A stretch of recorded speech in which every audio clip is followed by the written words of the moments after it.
Okay guys, so here it is. We're going to do the comparison today. We're going to be doing the P2P Secure 68.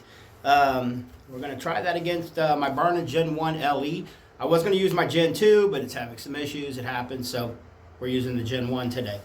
I'm not going to go through a big, long how-to, what to, when to on this. I will say we're going to use the P2P components for it. We're going to use their CO2. We're going to use their rubber rounds in here.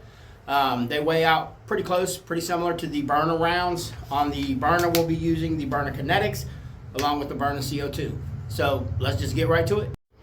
All right, up first we'll do the P2P. I'm actually hoping for good results from this.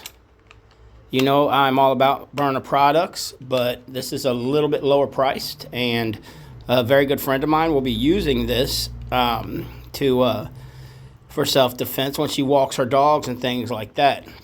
So I'm actually hoping for some good results here. Okay, so we are loaded. Let me adjust this camera real quick and we'll see what we get. Okay, getting ready to do the first shot with the P2P Secure 68. It is a pull to pierce, so the first shot will be a little weaker, so we're anticipating that, kind of similar to the CL. So first shot, we are measuring joules today. 16, not too bad on the first shot. 16. 16.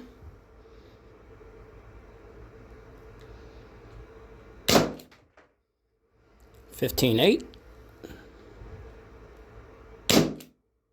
15.3, and I believe we are out. Yes, we are out. Okay, let's move on to the LE. Okay, guys, now we're going to run the Byrna LE Gen 1. Kathy, again, thank you so much for letting me use this and test this out. These numbers are not bad. This will be fine as a chemical launcher, but just hang tight, and we'll go over that in a minute. All right, let's run the Beyrna. Guys, I'm sorry if the camera's shaky today. I'm trying this new body camera, and yeah, sorry about that. But let's go ahead and get started with the LE. Okay, fresh CO2, Byrna LE. We'll go ahead and pierce. That is one advantage to the Byrnas, guys, is that pre-pierce. Leave that safety on, hit that, you're ready to go. But let's see what we got here. Fix this a little bit. Don't know how much more we're going to be using this thing. 22.3, not bad. 23.9, actually went up. 20.8.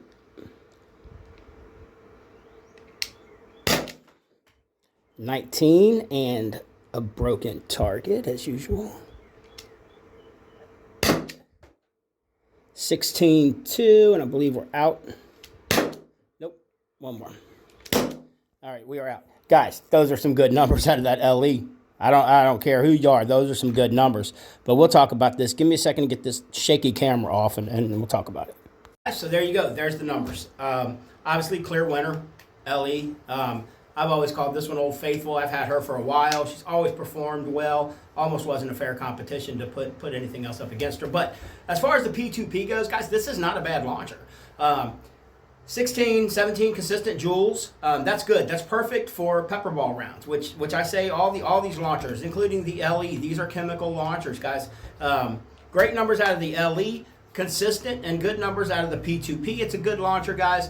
It's actually half the price of the LE, so if you're not looking to spend that type of money to get a little more power, go with the P2P, guys. It's not a bad launcher, like I said. I got a link in the description. You can get it from SA Self-Defense. They also carry the Byrna LE, the Gen 1, like I have here. I've always had a good look out of the LEs. This is definitely not a bad launcher, guys. Just not as much power. So with that said, make sure you check me out on my Facebook page at Byrna Enthusiasts. Also check me out on the largest Facebook page, Byrna Owners Group.